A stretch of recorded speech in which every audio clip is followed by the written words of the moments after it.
Welcome back, ladies and gents, to FACEIT TV. I'm DDK. This is JZFB. That's the first time I've probably ever called you JZFB. I think it is. And you know why? Because no one's going to remember JZFB, so I'm calling you James. Marvelous. So we'll roll with that.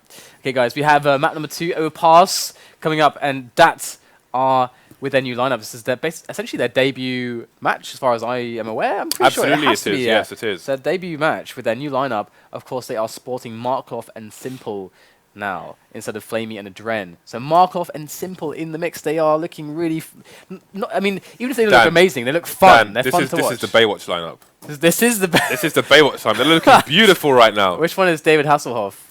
It's got to be Blade. Is it Blade? I think so. Because David Hasselhoff calls the shots. Blade's the big man leading the fray. All right, well, we've got the knife to go on here. And, of course, they're playing, no problem, should probably mention that, give them some props. Danish squad, as you can see. And, well, knife round is very important on this map. Shrubbery. As the CT is quite a CT-sided map, and, you know, you really want to get that CT side straight away. Let's make this really hard to watch. Thanks, James. Why are they knifing in the kids area? That's kind of weird. Markel's just running around the fountain. This is amazing.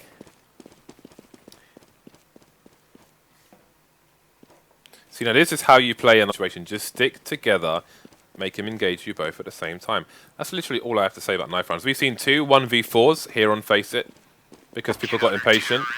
There we go. Goodbye, no problem. And again, that's going to be a very important CT start for them unless they're completely out of their minds, Dan, and they choose the T side, because that are one of the strongest teams on this map, along with Unu Ain and LDLC, excuse me. 3 strongest teams from what we've seen so far, unless you disagree, Dan. Good. So let's see what they have to offer. Again, it's always exciting watching Inuane play this map, especially on the T side, because they have like just this mad rush strategy, complete with pop flashes, everything, grenades. It's great to watch, but it's not Inuane. It is a different side from the same country. It is no problem. Some early information there for Holst as the approach comes in onto the B bomb site. Going to see 2 or 3 players. Can he get the headshot? So that is the question. Does have assistance from his mate at barrels. He's going to get the first frag. Bomb isn't going to go down just yet. Looking for his frags. They know he's there. Gets the second frag as well. Done great work for his team here. Going to put him at a one-man advantage, which will continue as the trade frags come in. Bomb has now been planted by WorldEdit. Markelov is the only man standing for that. They've got the bomb down, though. That's very important on the less favoured side of this map. You can see they're all going in the numbers to try and stop him, but they're going to get picked off one by one. Can Berry get the defuse here? I don't see how he could possibly do it unless he goes for the kill. He manages to get the kill. Fantastic work by Berry. Last man for his team. It was 3v1. Markelov did great work to get 2 frags there. You can see the bomb diffuser came off the bomb to put all the numbers in no problem's favour. And yet Markelov still got the kills, so close to taking that round, but a massive round for no problem. It was pretty close. I mean, after all of that, I was pretty shocked to see that it could even go that close, but managing to pull it out in the end. And we'll have to see if No Problem can actually hold on to this. Of course, we're seeing a bit of a surprise-a-thon here. Surprise-a-thon. I don't know. I'm going to roll with it. The worst one-word I have heard on FACEIT television. But they may not expect to see these AKs here and this buy in general. So it is, with a surprise buy, you want to snap in the play before they have time to understand what's happening and react. So I would expect to see something very fast here, but it does seem like they're just playing defensively at the moment. So they're probably just sitting and waiting on these very far back positions, perhaps expecting the pistols, wanting to extend the ranges as much as they can. But there's 2 Deagles and 2 AKs. This is actually very interesting. The Bison on Glaive, FAMAS on muffeb. Generally speaking, they've got a pretty good loadout here. That smoke is going to be for the first floor open area looking onto the sites. Very easy smoke to do. Netrick starting to cut people down here on the B bomb site. Meanwhile, the hold is still real on the A site. Berry getting a frag through the smoke, sorry. muffeb got a few places to aim at the same time here. Going to have some assistance now, but he's going to go down. Only simple remains, and that is a fairly solid round for no problem. Very nice that they are just playing the sites, going to use the numbers, the weapons advantage and the numbers advantage, going to keep as close together as possible. Very smart against arguably a stronger team. Let's see how it continues. Again, they can't play every round the same, otherwise they will be predictable, and that will punish them for it. So they're going to have to mix things up later on as the buy rounds come in. Blade going back clearly to buy dual Berettas. Nope. It is indeed going to be a smoke grenade. I really like the idea for the surprise buy, but it's it's a shame it didn't work out for them. But theoretically, it can be very, very impactful. But not much time to get into theory here. We're going to see the Glocks coming into play. Blade's got a single grenade, so I'm pretty sure that that's going to go in front of the site for the plant here. That should be a given. Whilst the other 4 members sacrifice their lives to try to be human shields so that bomb can get planted. An investment in this round of $300. That's it for that smoke. In goes the smoke. Already Berry's going to pick off WorldEdit. Can they get the bomb down though? If they can, they're going to be buying again. Bomb goes down immediately though, and not going to work out for them. So good start here for no problem, as that failed to get the bomb down, and that's going to still leave them with enough money to buy, but no AWPs or anything like that from them. I know Lurpis is going to be very excited to watch all of these smoke diffusers and plants and diffusers on the A-bomb site. So we'll have to give him the 3D view. Call it Lurpis cam on the A site of Overpass. So we've got the AKs coming out. A Bison has been dropped from no problem. I do wonder if it was battle scarred, but we'll have to ask that question on another day. As that are making their approach towards the B bomb site, we have bondik in a passive position here, just looking for any potential flanks from the CTs, but as we've seen, the CTs will continue to hold off and play very deep into the bomb sites. Yeah, they're just keeping it simple at the moment. They're not pushing or anything like that, and if you have good setups to rely on and good counter grenades, then you might as well go for something like that. And so far, dAT are trying to work it out, and dAT don't have a situation where they have a lot of money either. So. And one of the great ways of slowing down their rushes or making them less effective is by playing aggressively to remove grenades. But they don't have many grenades in the first place. Where's his gun? I don't know, but the push is going to be coming in here. But look at that, the defensive grenades to slow it down and stagger the push now. So they can't hit both short and long at the same time, which would be more effective. But those smokes from dAT are quite good at blocking over these angles. And we're going to see bondik picking up a kill there, which will allow the plants to go down. Markelov covering short here. Oh, good cover indeed. Glaive will fall as Berry comes in, approaching now from the jungle area. Looking for the first kill. There's 3 players left though, and he can get double peeked and removed as dAT pick up their first round. So pretty standard push there, and no problem. Have quite a lot of money saved. No problem. Try to back up as much as possible onto the sites and play together as a team. They did great work with the nades, but once they started to run out and the monster area was pushed by dAT, they got steamrolled by the 10-wheeler. Now let's see how things will continue. Looking at the money very quickly. It's looking very raw for both teams here, but obviously it's going to be more of a factor for the counters. So they're definitely going to want to win this round. That's a good start for them by netrick. And again, they've changed up. As we said, they can't play the same way every time. And they've gone very, very aggressive here. Getting 2 frags. 2 frags going to dAT as well. Glaive just trying to poke through a smoke, and he's going to regret that decision, as that will leave them with only 2 men and 2 bomb sites to defend versus 3 of the Ts with the bomb and lots of nades. Absolutely. I love the idea, the 3-man push there. Almost worked out, but in comes Holst with the defense there on long. Gets eliminated by bondik on the trade, as muffeb is in the 1-on-2 now to save this. And that, all they have to do, find out where he is, and then take a vicious peek. Not one at a time. That's definitely not the ideal situation. That's going to give muffeb a really solid chance for this now. And he comes up from the water. Going to take the 1-on-1 again. It takes the frag and the rounds. And yeah, that's not how you do the 2-on-1s there. They gave him muffeb exactly what he wanted, which was the 1-on-1s. Indeed. So a nice clutch there by muffeb. And again, it's despite it going 2 for 2, it's good that they're mixing up their approach with the pushes and the passive plays, because again, they're arguably against a stronger team here. We don't have that much info on no problem, so we don't know if they're like a mix. As you said, it's very mixy on the Danish side. I'm seeing lots of roster changes all the time. So we don't know how long they've been together, if they're just together for the tournament or otherwise. Worth noting as well that we had I think we had something like 270 people in the first qualifier for the European League, and then about 200, I think it was somewhere between 270 to 290 for the second one, if I'm not mistaken. Forgive me if I am. But again, for people who are playing on a team, as Dan said, anyone could enter these open qualifiers, and it's a great experience, even if you get rolled. You saw some people playing against one of the stronger teams managed to win one round of a P90 only, but they had a lot of fun doing it. So definitely enter these qualifiers if you can get 5 people together. It's taken them 45 seconds to get into these positions. Like, but that's the nature of the map, isn't it? well, it's the nature of the fact that No Problem showed that they are willing to play really aggressively. This is the first time we've seen dAT play it really slow. Exactly. I'm going to do it, Dan.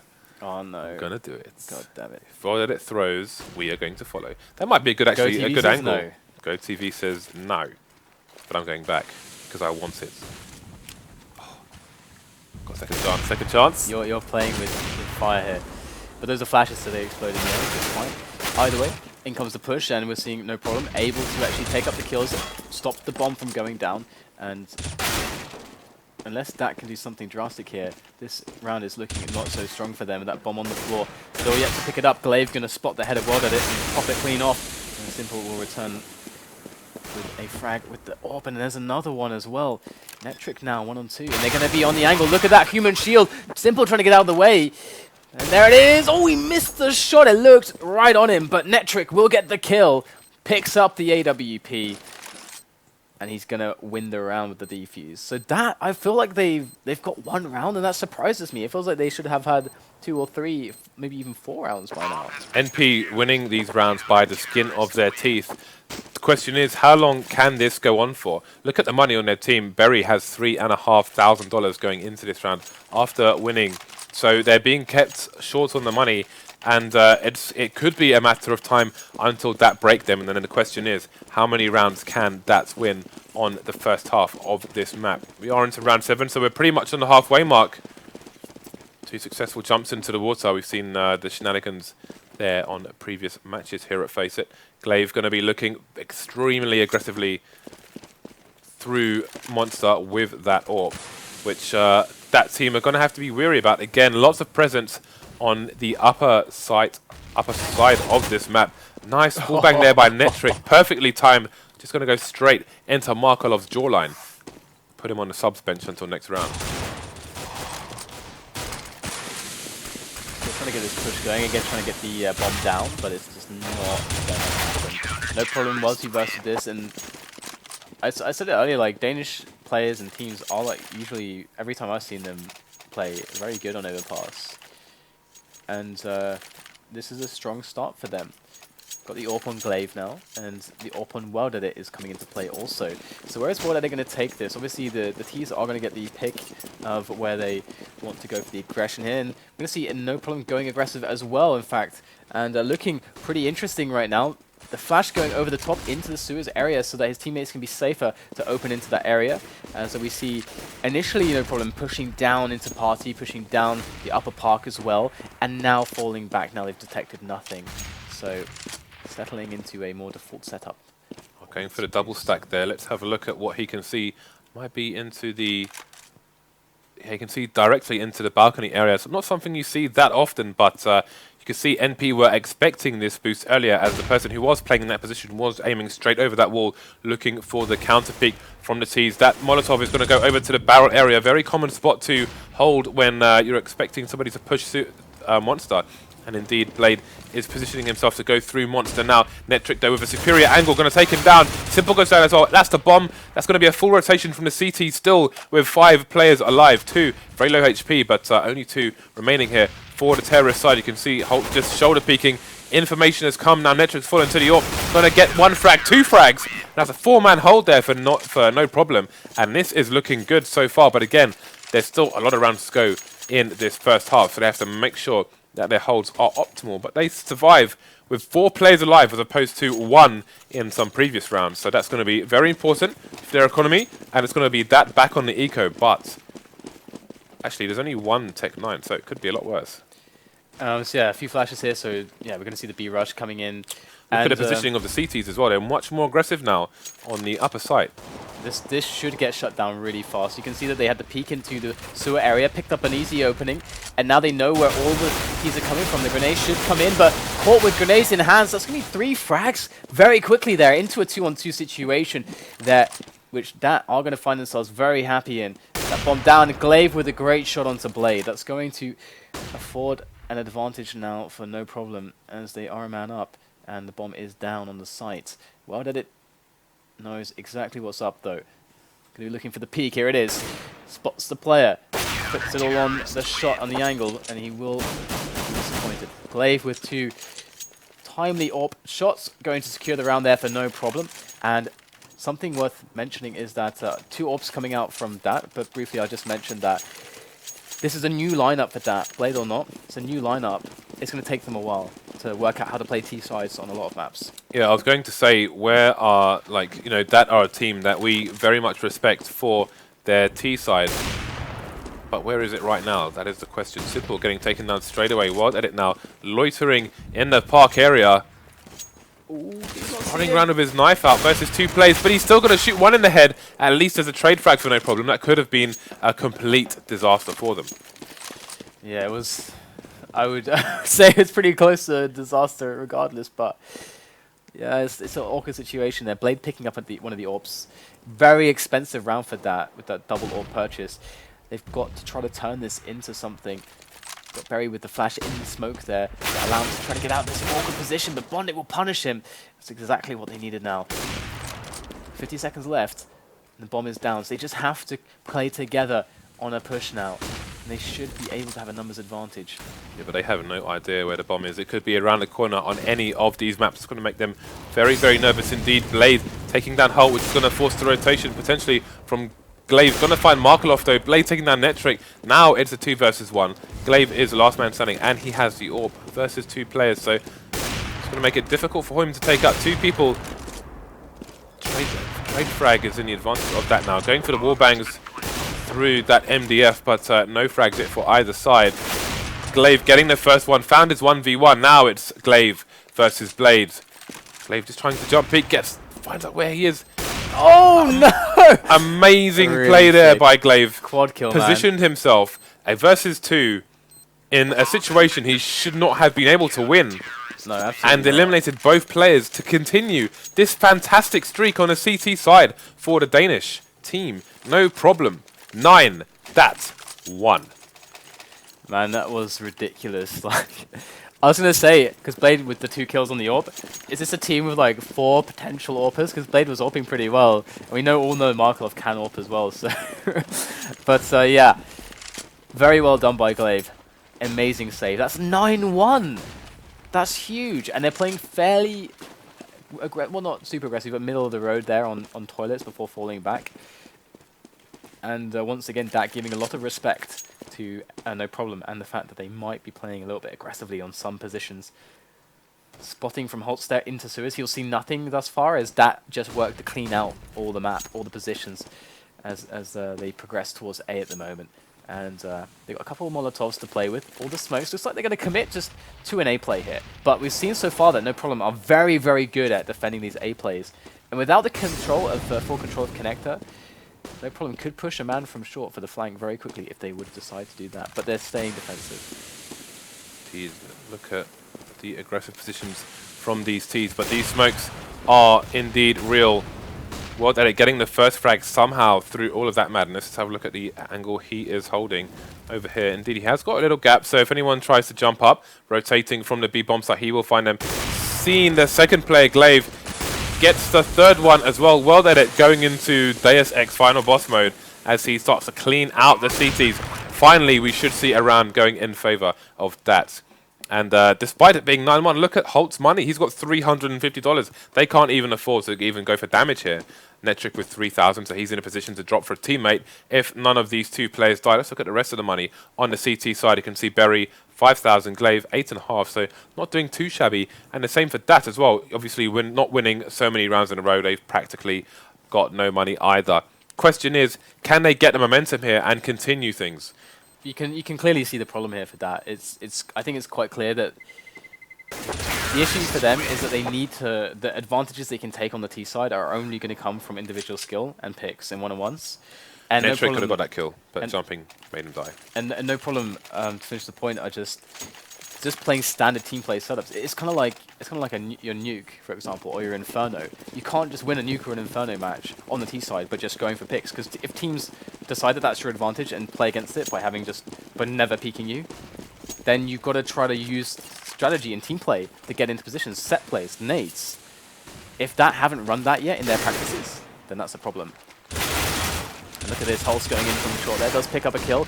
Oh, the nade just to try and cover himself, does do some decent damage, but it's an advantage now for dAT. We haven't seen that too much recently. Noticeably faster round for dAT, but obviously no problem playing a bit deeper, so they found the engagement early this time and they got the better of it. bondik with excellent aim there to take down muffeb. Trades coming in now, only Berry remaining for the no problem side. Looking at the money, things are gonna get difficult now. Again, it was probably a matter of time until they lost the round. They lose the round, their economy's broken, and now dAT could win some rounds. Again, it's 9-2 right now, but this could easily finish 9-6, and if it does, then no problem. Yeah. Are in a lot of trouble. Even if they manage to get 4 or 5 rounds, you know, it's still actually pretty okay. I mean, it really depends on their CT, because you got a lot of explosive players here for dAT, and do they just do essentially what no problem are doing, which is playing very default and very sensibly, and just only very rarely mixing in aggression, or do they go crazy and try to like maximize their potential, which is going to be in a lot of aggression? I think on the CT side, if they go double up, I expect that we may see WorldEdit playing on the B site and Simple either playing some kind of weird boost position or just roaming around the upper A area. But we'll have to see what that choose to go with. But again, I think this may be a site, the way it's built, where no problem could just rush on the T side. Uh-oh. Can they do this, James? Can they pull it off? Lady's not alone, so they should be okay. Gonna take control of Suez. And no problem. Looking fairly okay at the moment, but the push is about to hit, and all the nades are coming in, and the AKs, they're too much to handle. WorldEdit, too much to handle. Berry still alive with the M4, once again just gonna have to save it. And that gonna bring themselves up another round, 4 rounds they'll be on, which is pretty good. See, Berry's in 2 minds as to whether to run to a corner and hide or not, because if he takes a position where he can get a surprise attack on someone, he can potentially thin the numbers here, but he is up against 5, so if they go searching for him, it's going to be difficult for him to survive with this gun, unless they possibly don't check the corner, but I don't think he's going to hide behind it on this occasion. He wants to get some damage in. Gets one at least, but then Simple was a trade immediately. Going to take him out. So let's have a look at the situation for the CT side. We're going to see the buy coming in for them. And that's now just racking up the rounds. They've been on 1 round for so far. All of a sudden, they've quadrupled their score. 2 rounds remain here in the first half of Overpass. That's starting to look better and better as time goes on. Lots of money in the bank now. And they definitely want that 9-6. But the question is, can NP stop them? You see a more passive position from them once again. Holst with the most advanced position on the map, which isn't that advanced at all. He's just going for the peek into Suez, and he's got a lot of cover there. Can be wall banked through that wood, but he should see them in time to get away from there. And in the meantime, again, we've got lots of passive positioning from the Ts, because with the previous rounds from No Problem, they could be quite aggressive, or they could be playing tight on the sides. Well, they know that there should be, in theory, be 2 orbs. They kind of know that dAT wants to play that way, so it makes sense for them to be in setups like this, where they're not challenging openly those AWPs. And look at that, that was very close there. Very close indeed. And we're going to see WorldEdit trying to find an opening here. He's done this very effectively. This gap is what changed the flow of this match. Just killing people through that gap as they were peeking. Oh, wow. Oh yeah, WorldEdit got a tag, and the Flames did the rest. We're going to see now as the smokes slowly wear off. No problem, have to begin the rotations here. Glaive going to spin out the rush picks off WorldEdit, one of the AWPers here. And the spray is good, takes down the bomber, maybe a little bit too eager here. But the time is really a big issue for them. They've taken so long to get to this point. 10 seconds left on the round. And a line up for wlav. Another quad kill. wlav is playing so well for his team at the moment. You can see him top fragging there. And these double AWPs, you can see how much it slows them down as well. And again, that upper bomb site is just a hot mess right now. And as I mentioned before, I do feel like it needs a bit of a cut to make it a better site. And obviously, yes, another bug here. Going to show you only one gun on the terrorist side. Volvo, please.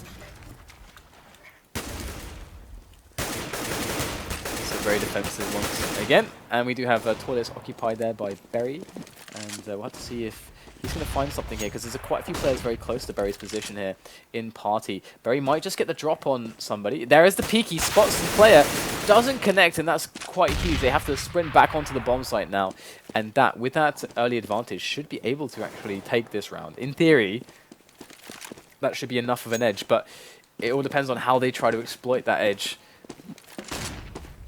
So,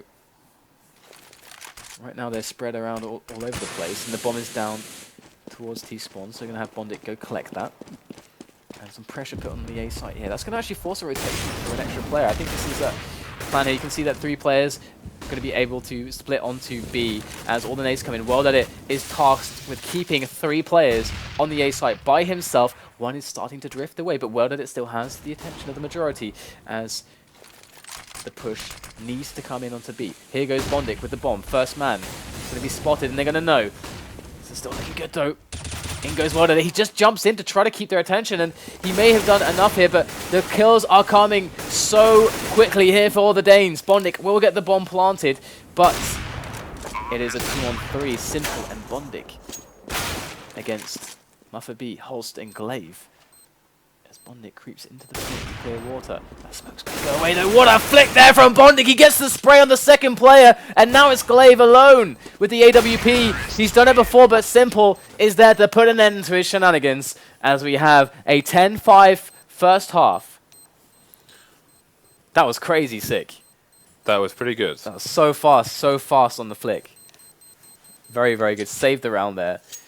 Now, if NP can win this pistol, they will have an excellent chance of winning a round, because if they win a pistol and don't get anti-E code, then they pretty much only need to win 1 round.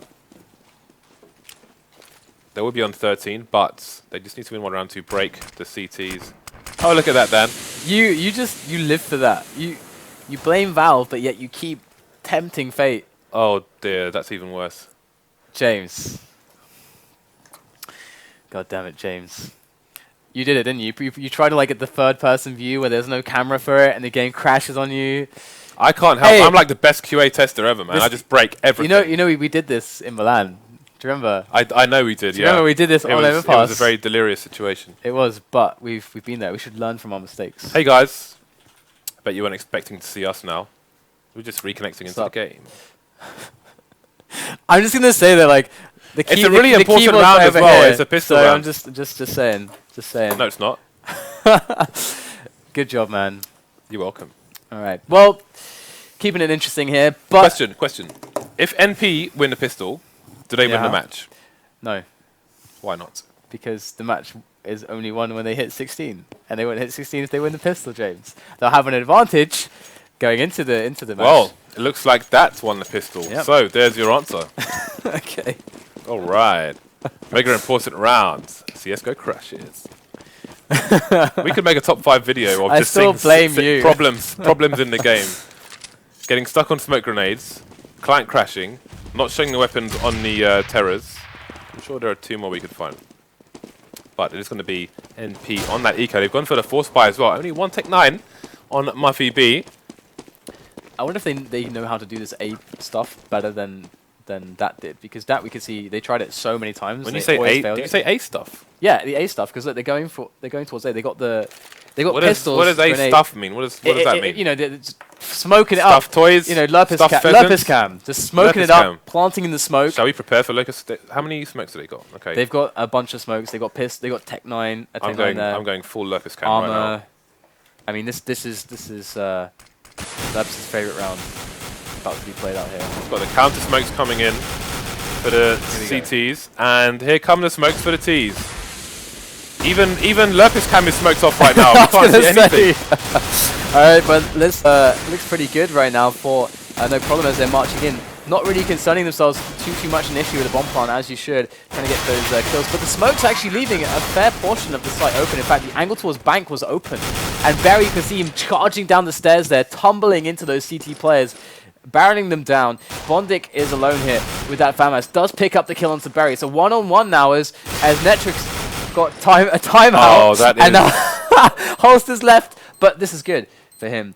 He can play the clock Don't here. do it. He's going to play the clock. It's all about the patience. And there's he hasn't even got time, has he? No kits, so he's done. Oh, I'm glad that No Problem won. That was so Especially funny. with a 3v1, somebody gets... Gaben says no, basically. There was a thing that you could do. I remember back in 2003 when everyone had really terrible internet in Quake 3. Just tell me exactly how terrible. Like, really terrible. Like, 56k and worse. Wow. But 56k Quake, I cannot imagine. So the thing, right, was that sometimes, because there wouldn't be enough upload for upstream for certain connections to receive a certain amount of packets and data and so on, what you could do is if you spammed enough on the screen, or if you like hit them with enough whilst some other stuff was going on in the room, they would time out and they would just lag and time out. If you shoot loads of plasma or LG at them and just hitting them constantly, they would just time out. Nice. Because there's just too much going on for their internet. It's kind of like if people actually happened a lot. If you drop like say Inferno T. Actually, I'm not gonna say it because people will do it. It's not a good idea. What are you trying to say? But there are ways to make the server lag. Which are not for any particular purpose, but I'm not going to say that because that would be mischievous and foolish. People would not look kindly upon you for that. No. It's kind of like people who play music in game. That's you. Whenever you do that all the time. But the purpose of what I'm trying to say, Dan, is that people always say don't say how you do it. Don't tell anyone how you do it. Okay, right. Because keep the secret. They don't want people trolling. But the secret, you could just Google and people would find out that way. I troll all the time. You have no idea. I think I think they understand. I know what you're talking about, and that does make it a lot worse. But I think people know that you're a massive troll already. You're throwing out the Sandash Bisons or whatever the hell, Battle Scarred Bisons. Like one of the HLTV staff actually sent me a Bison.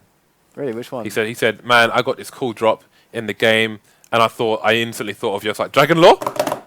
Bison Sandash. Even better, man. I was so happy. But it's coming to you guys. It's coming from me to you. Are you going to sign it and everything? Hey, if people want it to be signed, then I'm all for that. Although I've signed one already, actually. I'm... Signed an AK? Was it the AK? It was an Asimov AWP, actually. He did actually add me, and I did it for him. All right, well, let's jump back into this. We do have the game unpaused, and look at that. They're so defensive there, just all crawling through. Look at that, or look at that? Look at that. Okay. I wasn't even joking that time, like I wasn't sure which one you were saying. Right, I wonder why they call themselves DAT's team. Either way, look at this. They are all creeping together, just safety in numbers, and they know that the economy is broken for DAT, so they're just playing a slow game where if no one can get isolated. I mean, there is netrick. He's playing fairly defensively over towards the other side of the map, but he can't really easily get taken down from this position. So but every time bondik looks away, he just missed someone, like every single time. So he has no idea. They think actually completely open. This is insanity. They have no idea that the T side are just walking onto the side. Literally every single time bondik looks away, someone just passed him. He still has no idea. He still has no idea. A is completely open. This is like the worst timing. People say timing, right? But that's like timing times 4. And still with the smokes. The bomb goes down. Has to be a smoke on A. And now they're going to spot it. Now they know what's up. And they're probably just scratching their heads. But Blade did pick up an AK, actually. So, and Blade... No, he can't. He can't do anything with the AK. So they're probably going to pick up the round. They might be able to close this out. And it is cash. If they are able to win this, it's going to be cash for the third map, guys. So, if they win this, and that win any pistol. Yeah. Oh lordy. Lordy, lordy, lordy. It's going to be very interesting to see if that can actually happen. But look at this aggression coming in now. Are they going to go all the way with this down into connector, or are they going to push further? Okay, they're just down into connector. We do have Blade there. So very aggressive here, holding the center of the map.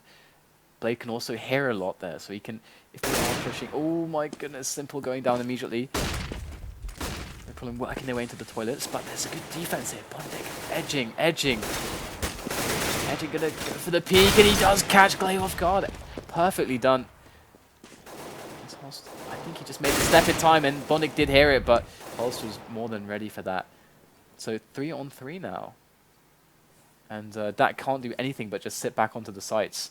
And no problem get their pick of a bomb site. So they have a big advantage to win this now. So would you pick A or would you pick B? I think the current positions, A does make the most sense. Indeed, the rotations are very difficult for the T side. One of the big problems with this map, so you have to lean towards the site you are closer to. That, in this case, is going to be the A site, but it's also harder for the CTs to get onto, I guess, on a rotation. So many nooks and crannies to check. 20 seconds remain, however. So, need to move fast. And again, it's going to be the smoke plants as it is almost every single time. Well, it doesn't manage to get the frag this time, so the bomb will go down and they will retreat away from the site.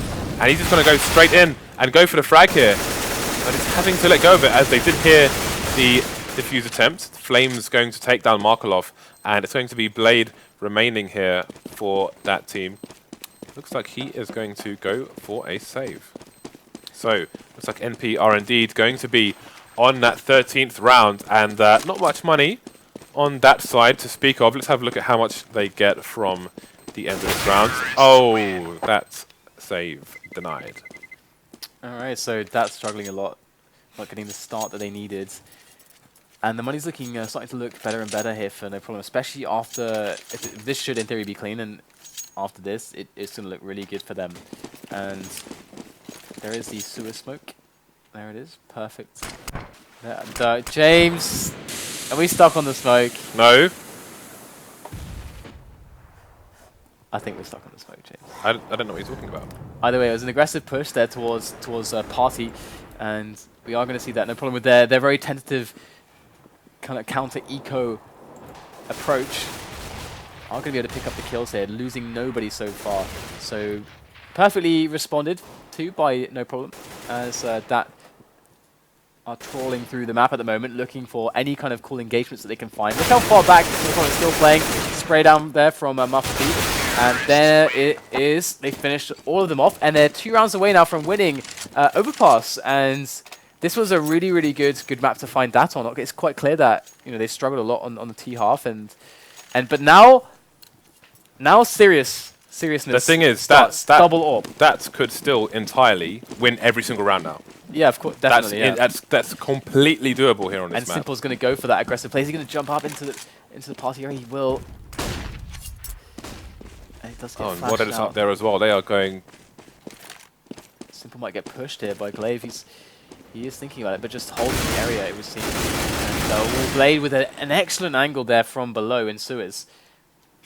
There's all kinds of angles into connector. And the pop flash we've seen through the little minuscule window as well is really sick. Blade going to pick up the kill onto netrick as well over by sewers. So they're really putting a lot of emphasis here, and it's working out very well for them. dAT doing an excellent job. Oh, he's got the tags on to Berry for 19 HP now as well. Blade is causing absolute mayhem. No rotation from his teammates either. He's just going to continue, keep on keeping on by himself. Holt is the only person remaining, and he still has 2 sharks in the name of WorldEdit and Simple on the map as well. So I'd be a little bit afraid if I was Holt right now. He's getting flanked as well. He is about to... I don't know if they know exactly where he is, so unfortunately the flanker couldn't take the right route. But Holst is going to catch some players by sewers. Does take down Markelov. There is one more, and this position's been given away now. Still 4 players left in 20 seconds remaining on the round. So he needs to go and die right now because he doesn't want to get caught after the time and killed. And they're kind of surrounding him a little bit here. So the next round does take down WorldEdit. 10 seconds left now, and the round is over, and bondik will find the kill. So decent damage done at least at the end. And as you said, maybe it can happen for that. Maybe it can. Got a lot of rounds to find out if it keeps going their way. Meanwhile, NP only 2 rounds away from taking this second map. So let's have a look at the push from both sides here. Simple, again, going full Rambo. Trying to find an early pick. The double, wow, that's like 4 nades almost coming out there for the NP side. But Simple out of there in good time. Only loses 12 points of health. You can see his teammate keeping him safe with the counter flashes, which is very, very smart. And NP after hearing that AWP shot, they're going to know the kind of positions that have... Ooh, in the face! Blade goes down by Connector. And that are losing essential parts of the map here. And they're very committed to this aggression. Simple still looking towards Connector there. And it misses the flick shot. Cannot afford to be missing these shots. Another player approaching from an unknown angle. And that's going to be just enough to catch Simple off guard to frag him.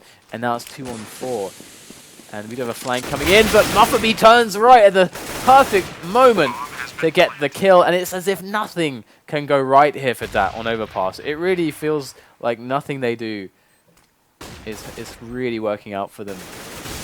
Yeah, I think looking at the money, this is almost game over. It really is. For dAT, and we're looking at 1-1. So no problem. Gotta say, we're not expecting this versus dAT. Traditionally a strong team on this map, but things going NP's way. That said, they did start on the CT side, so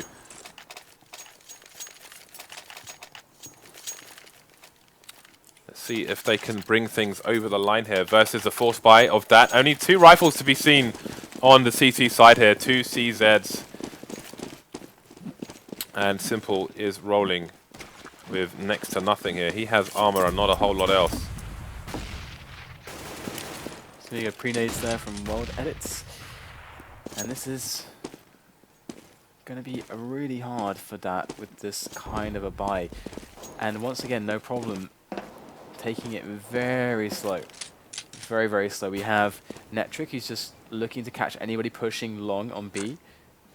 They have a player in Connector to make sure that the CTs don't try to take that area or push it, and you can listen in as well. As the rest of the teammates, the rest of the 3 from No Problem, are pushing upper park and through toilets. So they have a really good understanding of the map right now, and they're very well able to deal with any pushes until they get onto the sites. 50 seconds left now. So they've got to start making the move here, get the setup going. And they should be setting up the grenades now. You see the bomb drop there. So yeah, No Problem lineup have been, at least one of the players has been spotted. And here we go, grenades going in. Smokes all over the place. Flashes, Molotovs. In go the AKs. Glaive in a fantastic position there, finding himself behind WorldEdit somehow. That in a very awkward position here as Glaive picks up yet another kill onto bondik. So 3-on-4 in favor of the Danes. And there's very limited time remaining to get that bomb planted or find the elimination victory. Simple coming in, going to deny that plant with a 3-frag spree, make that 4. And that's going to be it somehow. In the nick of time, Simple's able to pull out a quad kill and secure the round there for dAT. They hold on. They hold on. Still a buy to come from NP. So, got a lot of rounds for failure here, but they don't want it to get as close as we saw towards the end of those games of Hellraisers yesterday, where they almost mounted the comeback that they needed.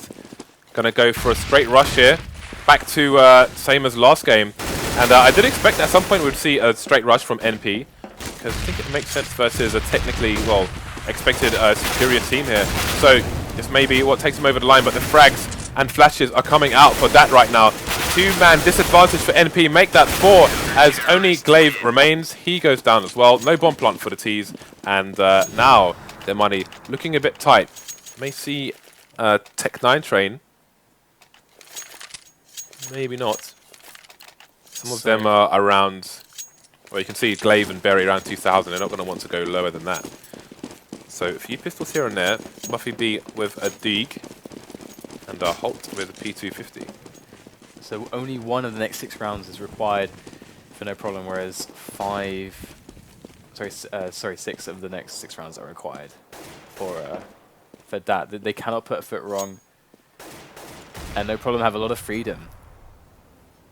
So we'll have to see if they're going to be able to put that to use here. Maybe play some more unorthodox styles, but they have been having success in just straight up default rounds. So wouldn't be too surprising to see more of that from them as they look to make a move onto the A bomb site here with these pistols. Can get really good vision of the site here. Holst looking for some positioning of the enemies. Simple rotating there. And Holst, if he keeps his position, might just spot Simple, but he's going to drop off now. And there's another boost for more spots here. They really want to see exactly where these players are, so they know where to look when they're on the rush here. Super Mario Brothers right now. Just waiting out the smoke at the moment. So that has 3 players positioned here to deal with this. So this is really going to go the way of no problem here. As already stuff is started off with some good counter grenades. The sprays from Simple going to pick up lots of kills. bondik working in with the FAMAS as well. Only 1 frag coming into play here in the favor of no problem at the moment. But there it is, bomb down, and Berry is eliminated as well. So 15 to 10. As we see the eco play out there for no problem, but in comes the buy now. No problem. Need to make sure they don't just lose their mind here with all of these rounds, because it may feel like they've got a lot of rounds to play with. But again, they, at some point, I think it was 7-1 or 9-1 on their side. So the same run could entirely happen to dAT now. So they must not take these rounds for granted, as they may dissolve very, very quickly indeed. 5 AKs coming out here for the terrorist team. Lots of smokes, flashbangs, nades. What are they going to do with them? That is the question. muffeb takes down one of the key players for the dAT team. That's going to be Simple. WorldEdit though, just as dangerous. He is playing the A site, looking to find someone at range. And without that connected control as well, it's going to be really hard for dAT to actually, ahead of time, but like a 5, 6, 7, 8 seconds, know what's going to happen. So now they just have to react because they don't have anybody forward enough to get the info. So they just have to react. That's all they can do now. And this is like the worst case as far as the ability to position goes.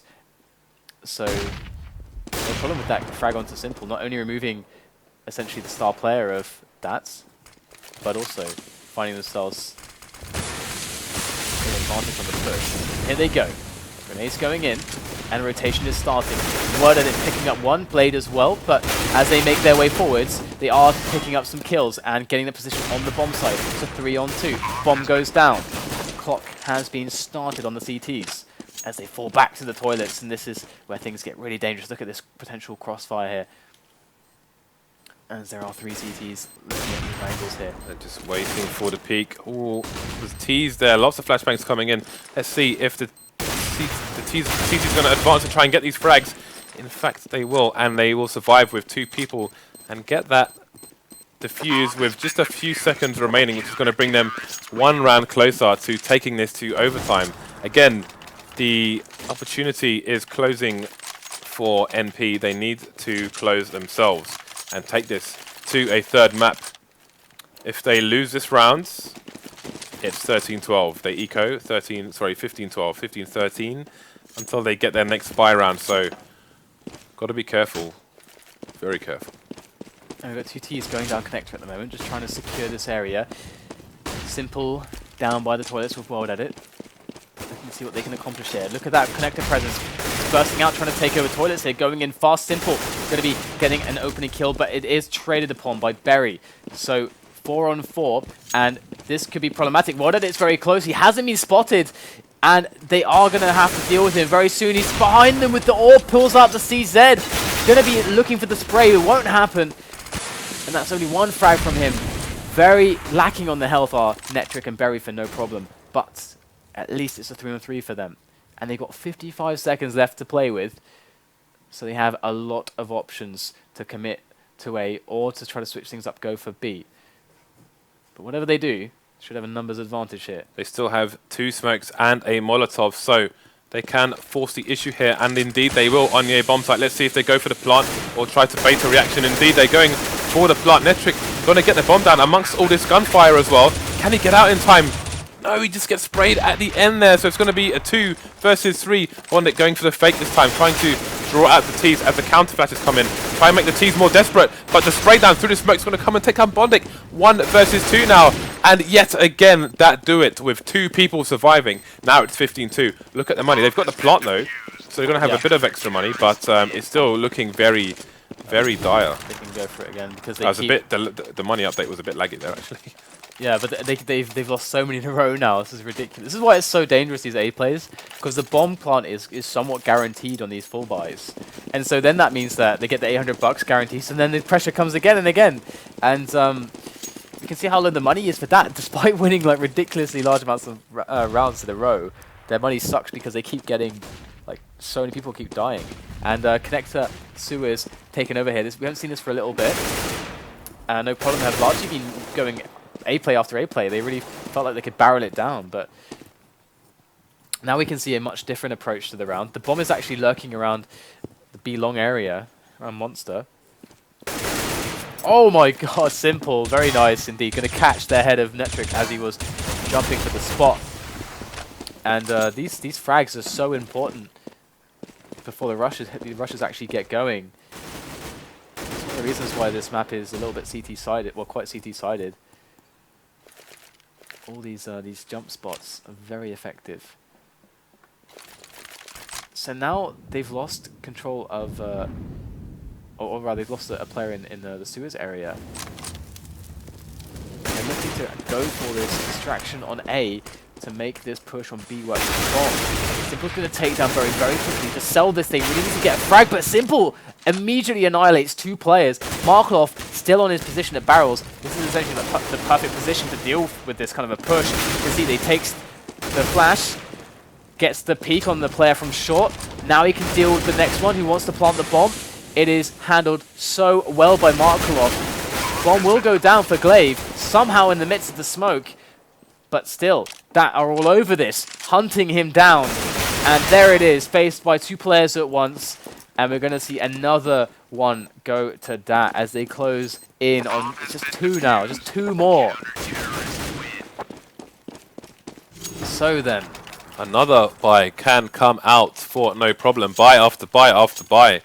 They're getting these plants down, which is keeping them in the game here. But if this one goes wrong, then I think they're going to be in dire straits. See, I didn't hold the alt button down that time, but that smoke into connector. I shouldn't have to thank you for that, James. Didn't mess everything up, I think guys. you should, actually. All right. So, actually, bondik is top fragging at the moment for dAT, so not so common. bondik is somewhat of an unsung hero. He is, yeah. For the dAT team. He's often in the support roles. And he has been supporting on A very effectively. He's been supporting like a wonder bra. Because Simple's been taking all the peaks, and WorldEdit's been playing a little bit aggressively here and there as well. But bondik's been holding the nades, throwing them for Simple and WorldEdit to keep them safe. And either way, we're going to see no problem working up towards A again. And they have been favoring this so much. They must be convinced. They must have a really good... They must feel the most confident in their A plays with the nades, and that must be the reason why they keep going for this. And of course, if it's a guaranteed plant, if they think that that's the case, then it is an even stronger argument as well, so they can make those buys happen. And then it comes again. dAT have successfully held this so many times now. Can they do it again in the closing moments of this second half? Looks like we're going to have some trades coming in here, and no problem, aren't looking so strong at the moment. The bomb will go down again, as netrick is in a very good position behind the players. This could be the difference. Swaps out for the M4 on the ground. Simple gets the kill, as Holst is now in a 1-on-2. Absolutely doable for him. Trying to play the clock again, as Markelov is going to toss a nade in. And it looks like Simple's just going for it, and he gets the defuse. Holst held for too long there. Too afraid to peek, and the gamble paid off. Simple managed to get it, and that's 1 round away now. dAT are from this enormous comeback, and we have a pause. We have a pause. This is tense stuff. They, with the positioning there, they could have entirely won that round, but again, just too afraid to peek. I mean, he could have gone for a wide peek there to try and kill the fragger, but the thing is, he has no idea if somebody's watching the angle. But then, if someone is watching the angle and he's not peeking, then the bomb's going to get defused. So His best case there is like he has to win a one-on-one, but he kind of like has to go for it because I guess what he was afraid of is that Simple faked it and he's going to be like 1-on-2. I guess that's what he's afraid of. yeah, or a trade throw.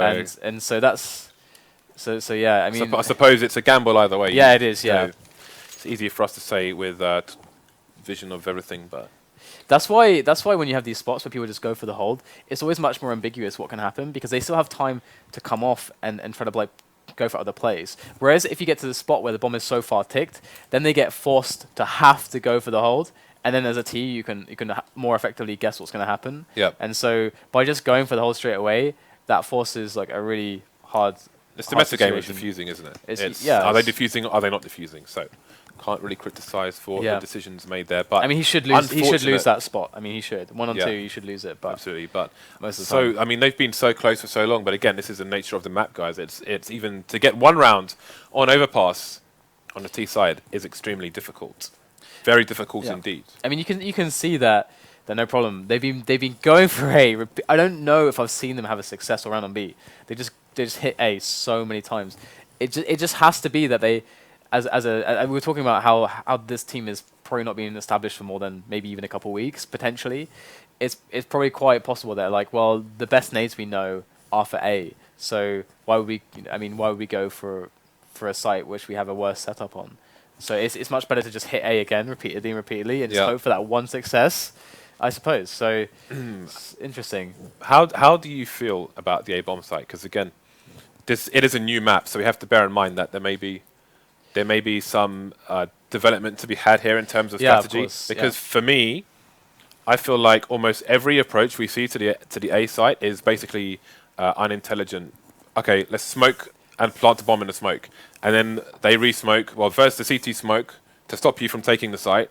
So you smoke the smoke to spread more smoke, to plant in the smoke without taking the site. And then there's just people running around in the smoke and trying to shoot the smoke. And it's ridiculous, I know Lukas has mentioned this on this site and he feels like it's a problem with the smokes. For me, I feel like it's a problem with the site. Maybe, James, we just need like, I don't know, like just a huge, someone has to have like a huge fan. They like plant the fan, turn it on, blow away the smoke.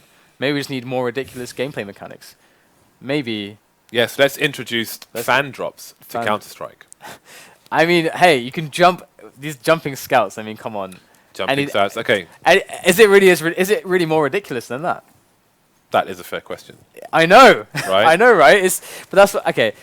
I know, but to take your point seriously, generally it does feel a little bit. It does, like this is like a thing in some games. Like for example, I've got a good example. Okay, you know, like Mario Kart, for example. I never really played Mario Kart, but okay, so you're about to compare Counter-Strike to Mario Kart. No. I just want to be clear on that. I'm about to compare the situation, right? So Mario Kart can be intense, right? Because it's always so close. But that's because it has like a comeback mechanic, right? Where if you get really far ahead, then the guy behind gets the whatever, the bomb to like get in front of you, right? Right. But he gets rewarded for being behind. And this almost feels like not exactly the combat mechanic. That's not really the point here. But it feels like there's the intensity. It like feels intense, but in reality, it's just no one knows what the hell's going on. Everyone's spraying through smoke. It's like it's not like that's not a great gameplay mechanic. Where is the analogy? Because essentially it's really close, but it's not because the gameplay is good. It's because that's what I'm trying to say. Okay, I see what you mean. I mean, yeah. Okay, I see what you mean. It has. I see it's where like you're going there. Superficial intensity, essentially. Aha. Okay. Now Right. okay. Yeah. So there you go. Because if you have, let's say, two insanely amazing teams, and the game, like for example, in Brood War, was an amazing game to watch because the Koreans were so incredibly skilled. They played for like 16 hours a day. And they had an amazing environment. And all the coaches like telling them exactly like how to practice, and it was the most serious thing. They had incredible work ethic, insane talent. But the game itself, you can never max out the skill in the game. Like you can't come close. There's always something to be better on. So then you get like this insane skill levels, and they're battling out against each other, and it's so intense because the edges are so small and there's so many of them. And that's to me when I first saw that, I was like, wow, this is really amazing to watch. And because it's so much depth to the skill, and that's what the intensity was about. It's about the depth of the skill, and something like this is a little bit crazy, just in smokes and spray. I don't know.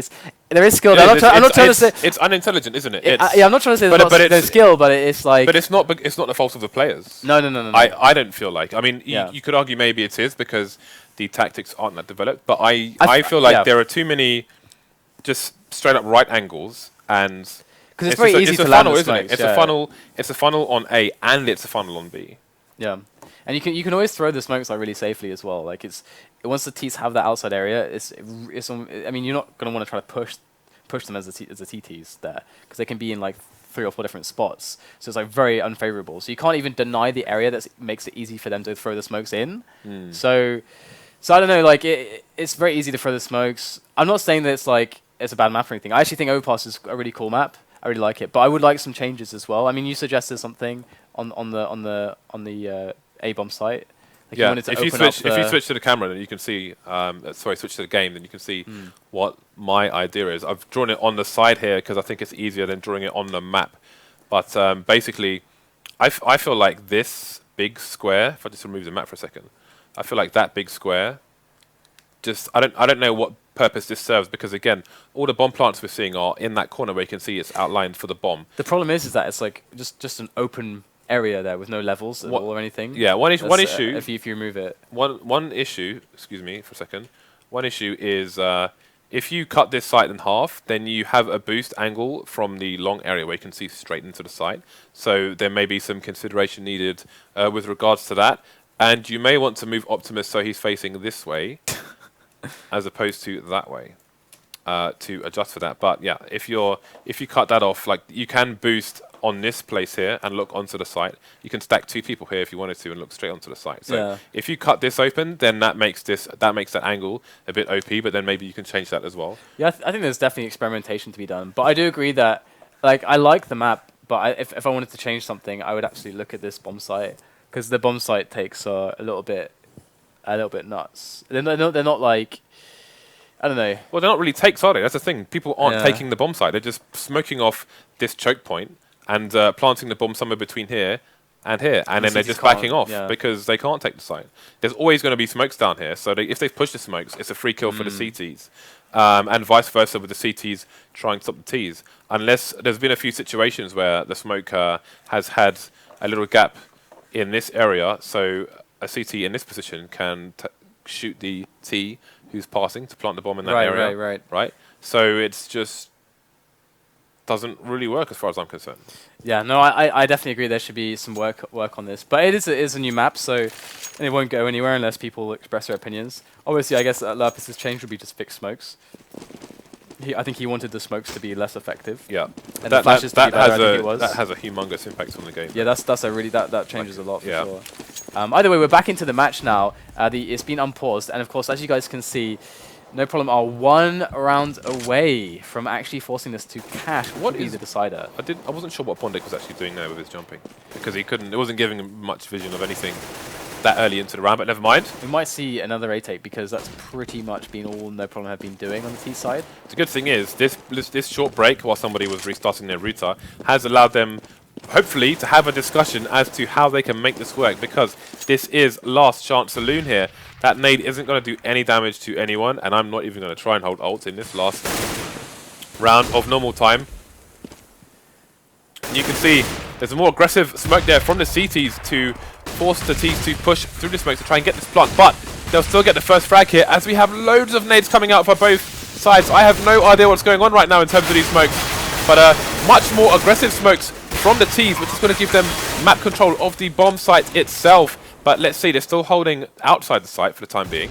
See, bondik is on the site, looking, just trying to clear all the angles to make sure nobody is going to be behind him.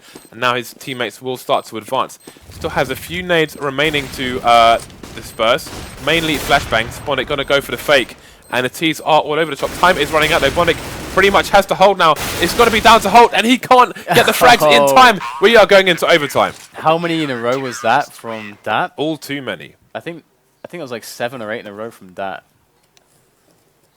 So we're going to go to a pause, guys.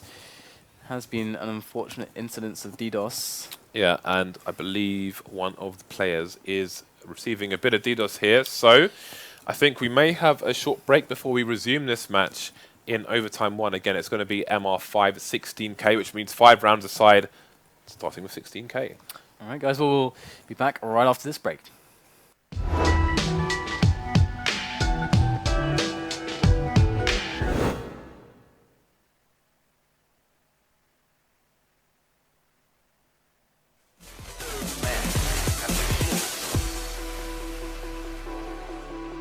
And friends and ideas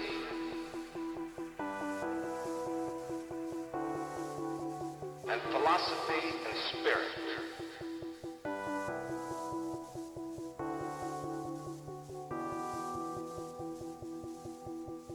Men and machines.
All right, guys, we've got MR10, 16k. So these guys are going to be playing some serious overtime. We already had an overtime today, in fact, on Dust 2, and that was actually a pretty awesome game. Like G-Play beasting Epsilon. I think they actually got, what was it, on the second, was it a second overtime it went to, and they got 5 in a row on CT, I think it was. So, all right, who has the most endurance here? Well, I think this is because the map is so lopsided, at least with these two teams. I think this is a disaster for No Problem. I think they're at a heavy disadvantage starting on the T side first. I mean, look how many rounds in a row they lost once that had some money behind them. Starting with 16k, both teams. It's like they're reasonably likely to lose every round on the T side, and then all that need is 1 round on the CT side. Have you ever played that new mod, which is called Retakes? Retakes. Yeah. I haven't played it yet. I should have played it by now because I really wanted that for a long time. But well, basically what the entire last half was a game of retakes on a. Basically, I'm serious. That's exactly what it was because No Problem just hitting it again and again and again, and that was just playing defensive most of the time. So if I was in a team, I would be all over that. Yeah, for sure. So it does seem like No Problem are going to go again for this play towards A, and wow, is Simple going to just charge on through there? He is just going to go in through the smoke, gets 2 kills, and that's the bomb spotted and down as well. I mean, that's crazy. The play's going to come in now, but with 2 players for the T's, and I don't see this going so well for them right now. 30 seconds left, more smokes going in. muffeb now the only one standing, and he's going to pick up 1 kill. But what possessed Simple to run through smoke? Because they know it's going to be A. Like, they know they know they're going to charge at A. Well, the thing is... Kill them with smokes in their hands or something? The thing is, again, we saw this in the previous match where I think it was overtime 2. The CT side on Dust 2 started to have a completely different behavior, and now we're seeing that. And someone's headphones have died on the dAT team, so things looking a bit ropey on their end. But hopefully they'll have some new headphones shortly. It's one of those days. Indeed, it is one of those days. It is all over the place. Yeah. So again, it's a case of like NP have done the same thing for almost 10 rounds in a row, and now we're into overtime. It's a case where we're seeing people try and surprise their opponent and completely throw them off guard. We saw G-Play do it to Epsilon, and they got crushed in that final overtime. Was it G-Play and Epsilon? Yes, it was. Yeah. Yes, it was. Yeah. So G-Play from Bulgaria taking down Epsilon. That's really cool. Indeed. So we're seeing the same thing with regards to the CT side, surprising the Danes here. But again, I do feel like just in the break, I was asking Dan why he likes this map, because I'm not fond of it myself. So the map is very different, but these two teams aren't really necessarily playing the map to its full potential as well. But the map is very different. I think it emphasizes different parts of Counter-Strike. Just to say why, before we move on, you're saying that because they're essentially two mixed teams at the moment, which is why they're not playing it optimally. Yeah, I mean, somewhat. Neither of them are really playing great T sides. Neither of them are really playing great CT sides. And so we're missing out on a lot of tactics. We're missing out on a lot of emphasis on certain parts of the map. Like usually connectors like really important to take control of. I mean, I can't remember which team it was last that we saw this, but they had this pop flash. Like their team would often take over sewers, which is a very central part of the map. Which then kind of lead into control of connector, and they were constantly pop flashing. The CTs were constantly pop flashing into this tiny window in connector, and then the teammates could like peek into it and like take over connector. Yeah. Then once you have connector, you can actually be able to quickly flank between A or B, and if the Ts have it, they can quickly switch to play between A and B. So it's like this really important part of the map. And between these two teams, there's no real emphasis on it at all. Because the other thing about it is that you get loads of info from it too.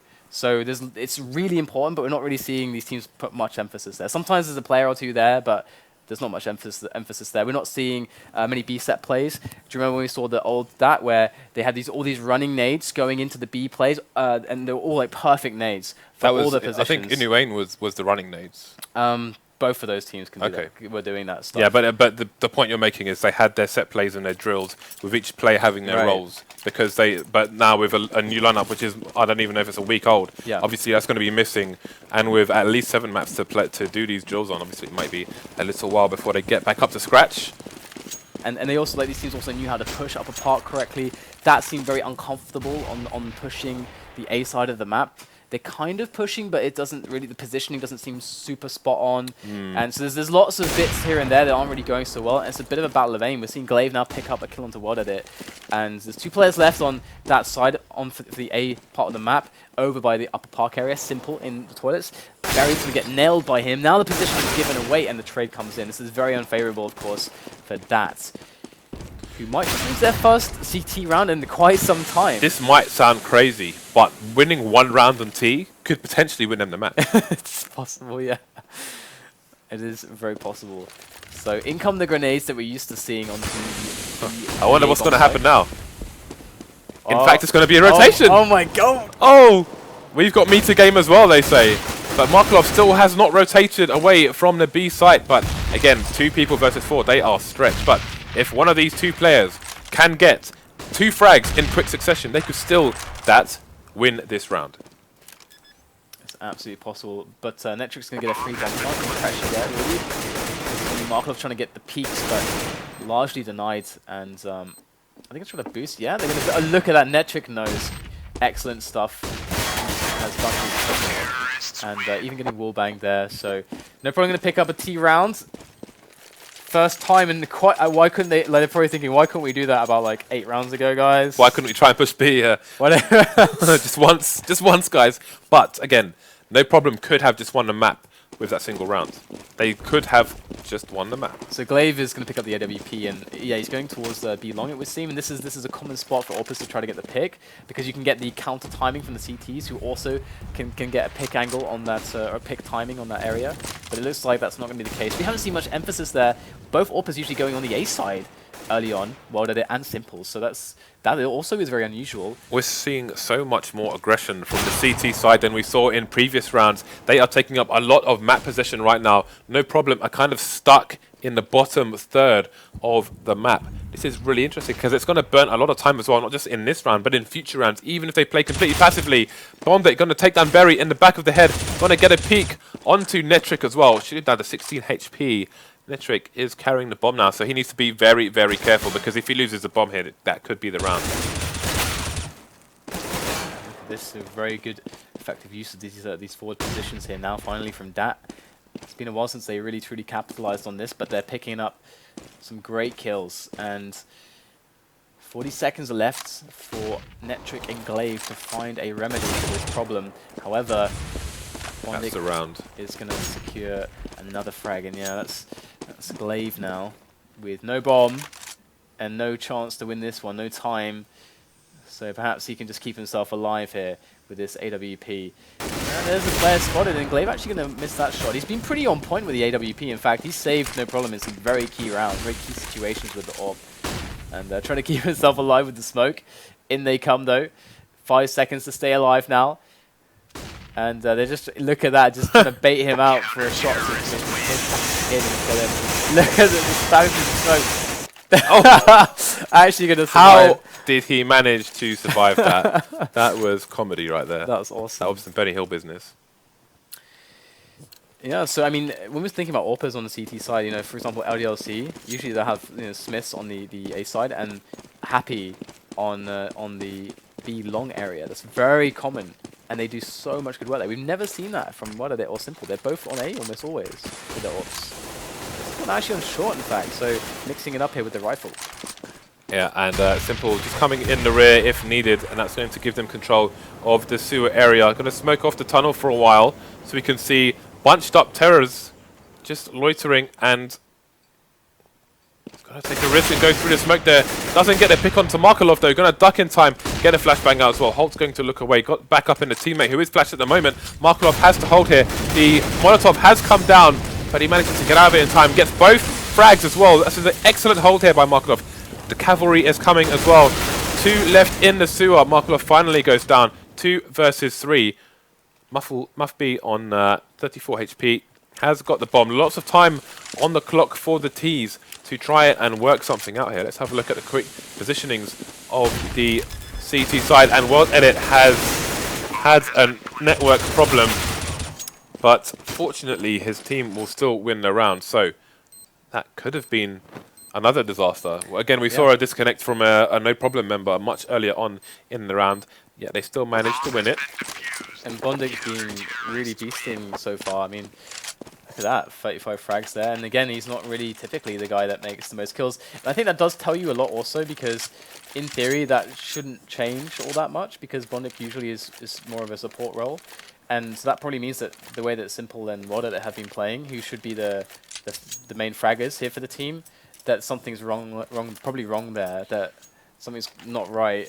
Well, I think this is a difficult map for 2 AWPs to play. Well, it depends on how you're holding, really, I suppose. Even still, like, bondik shouldn't be the guy opening into situations. It should be like Simple, and it should be WorldEdit somehow. Like, he's the guy that's throwing the nades most of the time. Usually, obviously, I think they're finding most of their frags on CT, so that's a bit different. But still, if you ran 2 AWPs on this map, though, I think you're probably going to put one in the sewer area on B, and you're either going to have Simple on long towards A, or just kind of loitering in the toilet area. But with so many small angles, if he doesn't manage to stop the T's before they push towards birthday party, he may get caught by a trade frag. So I think it's more difficult because of all the kind of close quarters angles in the area than maps like Cash. So we'll have to see how that team develop on this map with those 2 AWPs. Quite curious as to how Nipple played as well, because they have been 2 AWPs have been a habit of theirs with this new lineup. So we'll see how it continues as we go through. Yeah, Blade going to push that area once again. Saw him there the last 2 rounds. Gets a frag this time. Glaive, though, going to take out WorldEdit with his pants down. And that's going to advance the push towards the A site. bondik, though, in a position to potentially flank the people to his right, but needs to get the frag on his left. catches Holt with a grenade in his hand. That's going to be a free frag. Now you're going to look towards the A site, and that's going to be a question mark for the T's as they try and push onto the site. Going to be a bit advanced and desperate. Yeah, it forces the plant into Optimus now. They can't plant to the front when bondik's just staying alive there. This is really smart by bondik to just stay put. No problem, just need one frag here to bring this to a 2v2, but bondik has flanked indeed. Glaive has gone down. It's going to be a 1 versus 3. Berry needs to use the structures here to his advantage, but the Molotovs are all over the shop and will force him into the open. Into the open he will go, and down he will go. Got to wait for the flames to get out of there, and the defuse will come in. Comfortable defuse here in the last round of OT1, which is overtime, not a level of Scientology. But imagine how different that round could look if bondik isn't in that position, if he's not stopping the plant going down immediately in the front. Like it's a completely different round. Well, let's not forget the round where he was in the kind of toilets to long connector area, and he was peeking long but missed every time somebody walked past. I don't remember that, actually. 4 people walked past him, and every time he looked away to the that toilet round, area. Right. They were eco. Yeah, but he was in a position where that couldn't happen. And again, so no problem. Had 1 round on the terrorist side, and is that going to be the 1 round they need? That is the question. Again, this isn't pistol rounds, guys. This is MR5 16K. They're going to come out. Both teams are going to come out with all guns blazing here. So, advantage CT. Let's have a look and see what happens. Yeah, only 1 round there, indeed. For no problem. It's very interesting. I in theory that should be able to do better just because they got so many strong fraggers on their team, but you know, no problem. These Danes, you can't ever count them out. And the instant buy of the Scar, I respect that from Berry, and have to see where he's going to play. It's very likely he's going to be on A. Yeah, I mean, so good against, you know, when you're dealing with smokes and so on. So it makes a lot of sense. He's going to Park as well, Upper Parkway here. But it looks like we're going to see most likely. The idea is initially towards B here. For that, they're going to take over sewers and connector. So this is going to give them options. And see, what is it holding the bomb? He wants to give it away, I think. But he's going to be holding that AWP as well. Can they get a pick here? So this is some really nice some positions to operate from. Because again, you can get all the spots. Maybe they can get wallbang onto the site. You can get the nades over the top. It's much harder for the CTs than these A pushes that they've been defending against on the CT side, and no problem now. It's going to be a trading 1-for-1 as dAT move in on top of the bomb site behind these grenades. And here comes the rotation. Glaive up top, not with the AWP this time, but with an M4 instead. WorldEdit tries to go for the plant, but Holst is going to take him down, walks up and smacks him down with the M4. Simple trying to save it, but he won't be able to manage it, as no problem pick up the rest of the round.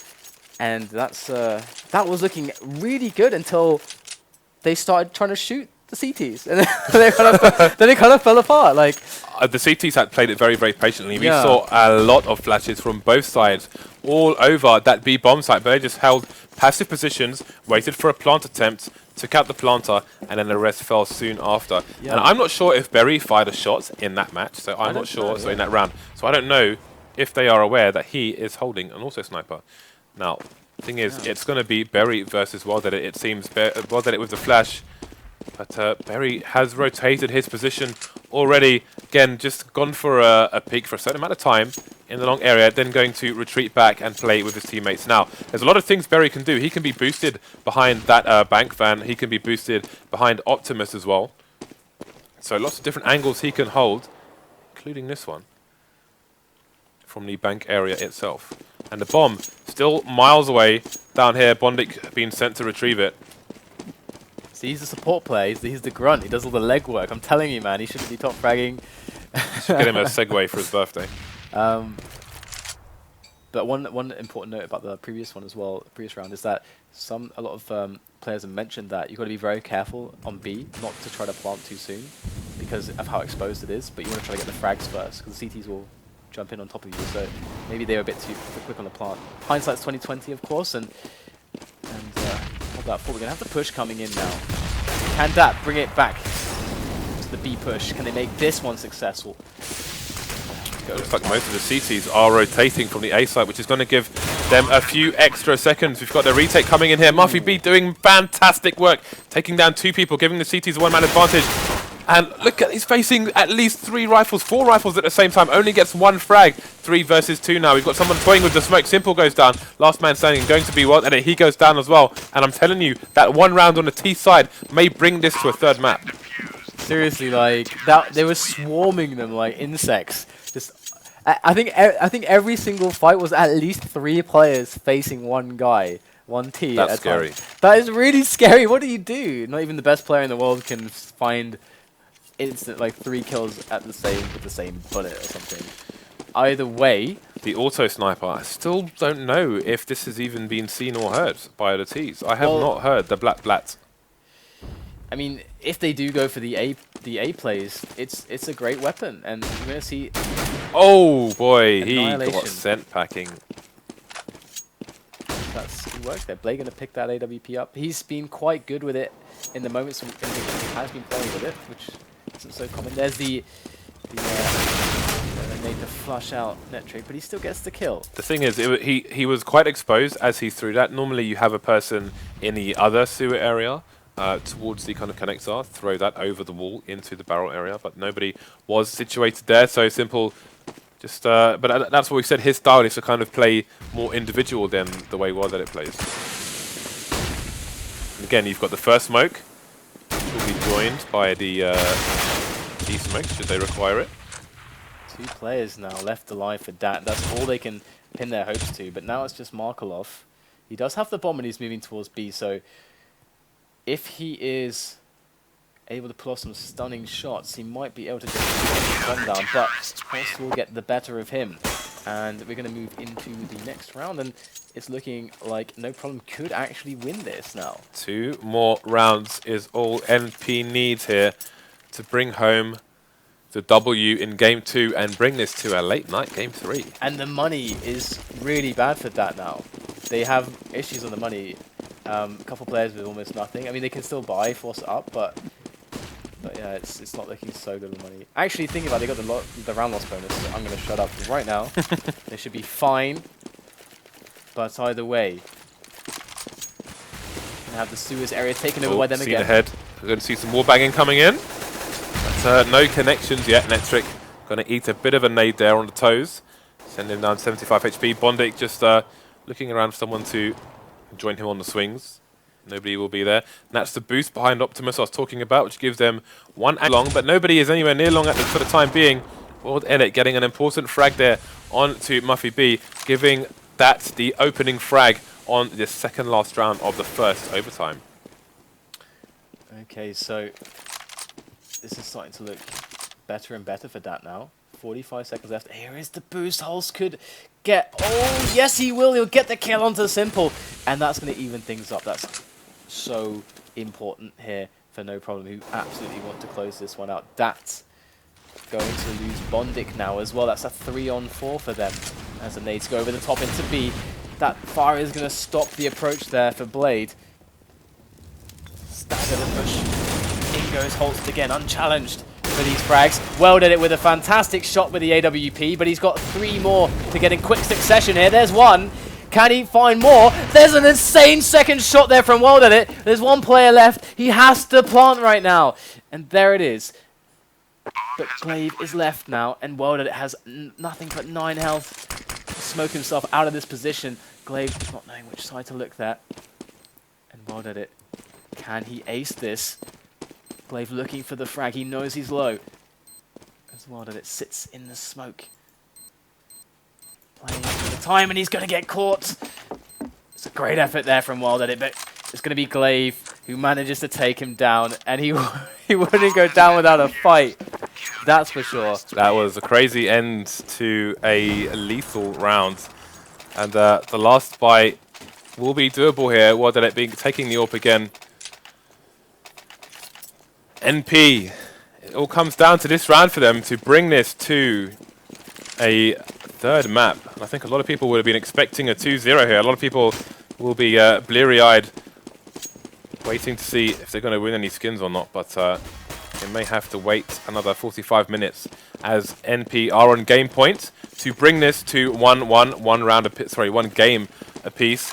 Now, that know what's on the line here. You can see they are extremely passive. Nobody going towards the B bomb sites at the moment, though. Markelov can start to ask questions a bit later on. You can see rotation coming in from these two Ts over here. So, going to start teasing various parts of the map. Oh, look at that. The flash landed onto the boosted CT, and with a minute on the clock, this may force a rotation from the CTs, which overextends them towards the wrong bomb site as the B bomb is heading towards B at the moment. 50 seconds remain on the clock. Things being tentative and passive.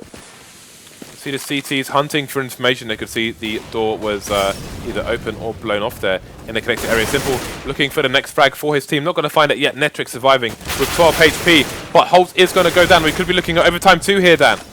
It is absolutely looking that way. Nobody yet is to die for that. They're taking all these Danes down. We see WorldEdit get eliminated, but it is far from over now as muffeb against 4 players. And all their nades is going to have to try to do something miraculous. It's going to get shut down. And overtime number 2.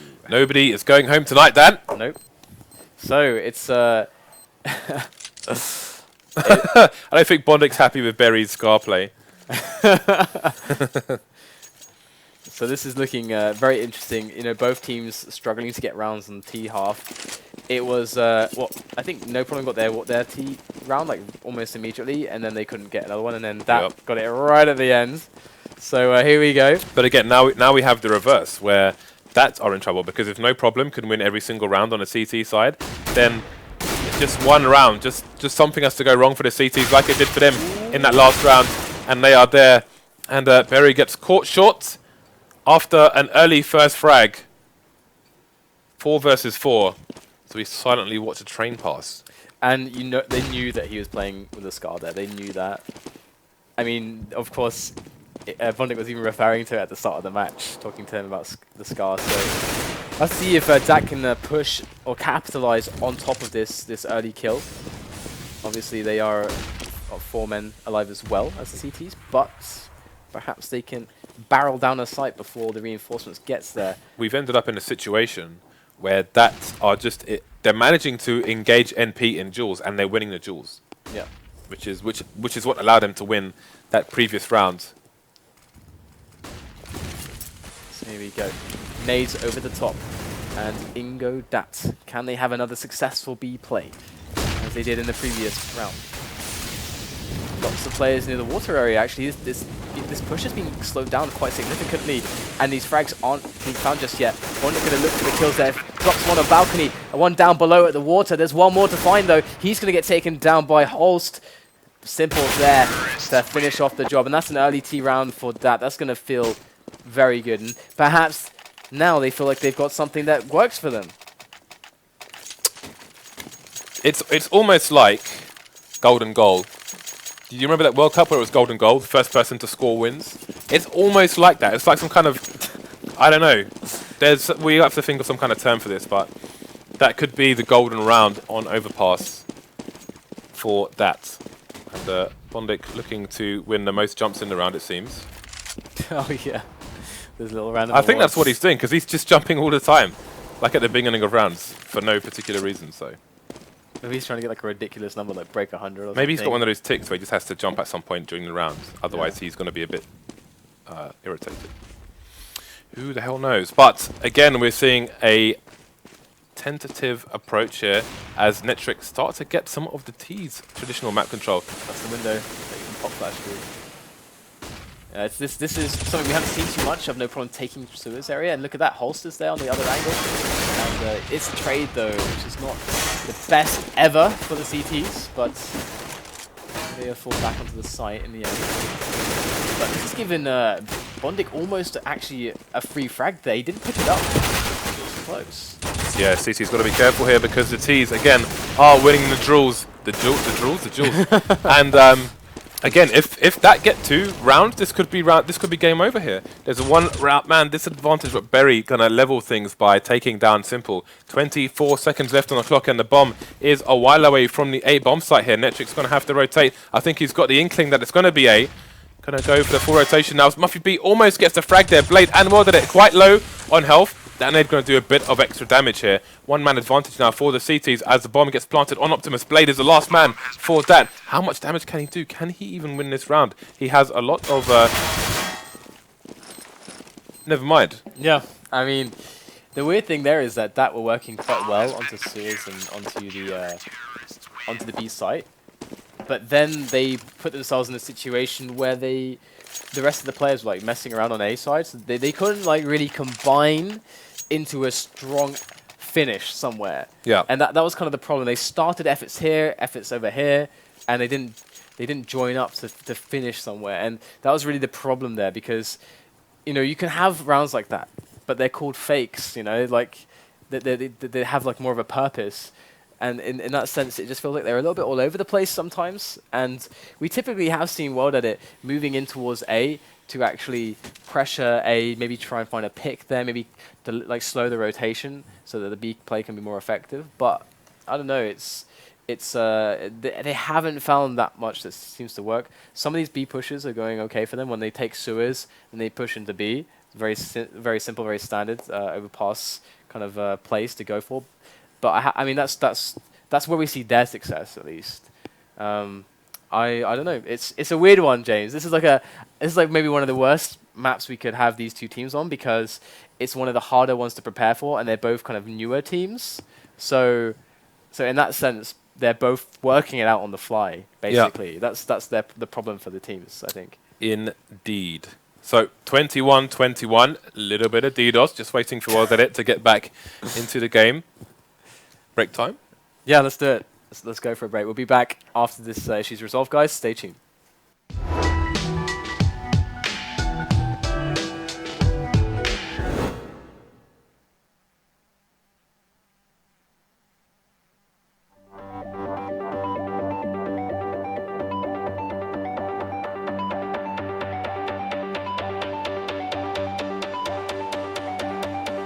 But she said, trust me, these are the stories we will tell. As I stood frozen, infinite, I almost fell. But I got a feeling and my heart starts beating, a sudden rush of feeling alive. This is freedom and I won't change, I won't phase out. I know.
All right, guys. So we should be back into the match right now.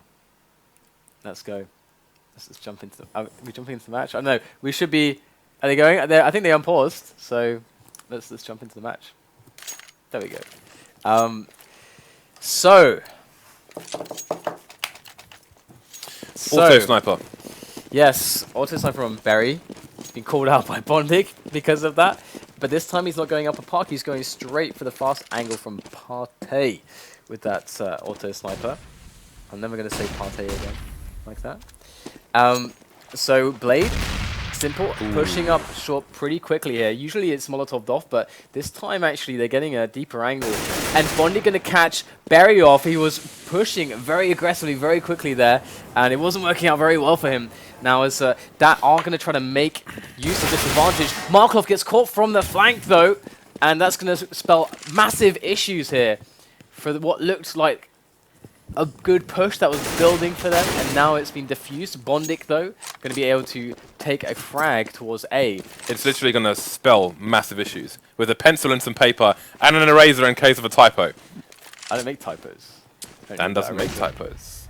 We do have muffeb in the toilets here. So that kill from bondik, that second one towards A, kind of now changes it because they will think because like a B push was looking really good, but then now they have so much presence here. It's just muffeb, so that could make the play go towards A. But muffeb going to shut down Blade. They haven't made a move on B, so it's here they go now. It's like it's very disjointed this round here. WorldEdit is lagged out, it would seem, so that kind of sucks. But still, and that's perhaps why they were delaying and waiting a little bit. But yeah, this is not good. Got DDoS issues again. What are we to do, James? Well, I think we may have to cut to a little break and take a decision here, because this could go on forever. This seems like that's going to happen. Yeah, hopefully it won't for all concerned. So bear with us, guys, and we will see what we can do, and we'll come back to you shortly.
Hey guys, because of this DDoS, basically what we're going to do is finish the map offline because these breaks are making me thirsty.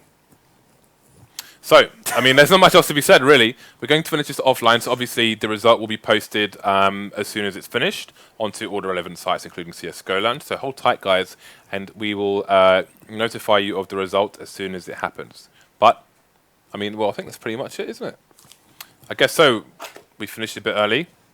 Jump on the FACEIT pugs, faceit.com. We actually didn't finish early. We're actually finished late because we've actually actually behind all night. schedule. Yeah. Yeah, we should have finished like half an hour ago. But again, there are G2A.com super nights every, is it Mondays and Saturdays. Mondays and Saturdays. And there's Three regions. up to $4,500 of vouchers for G2A.com where you can go and pick up some games. That does count for North America, Europe and Oceania. So all regions with FACEIT pugs, you can go and play and you can win some vouchers. So get on there, guys, and grab some cash. And you can, if you really want, to give James some abuse for all of his trolling and his Bison giveaways, you can go on Twitter and follow him at James Bardolph. You can see it right over. Well, by the way, you are more than welcome. That you should never point there again.